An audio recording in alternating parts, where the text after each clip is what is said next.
Summer कुछ कहोगे? कुछ कहोगे? समर कुछ कहोगे? क्या आकांक्षा दुबे से?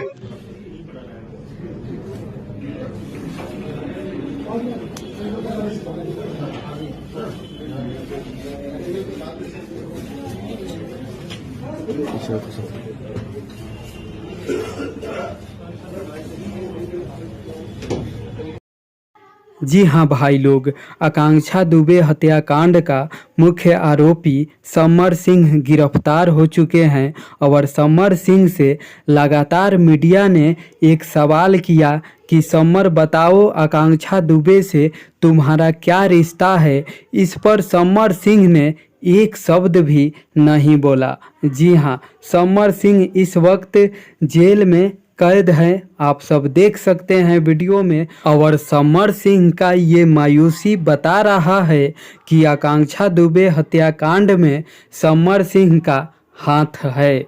जी हाँ, आप सबका इस पर क्या कहना है कमेंट बॉक्स में बताना ना भूलिएगा।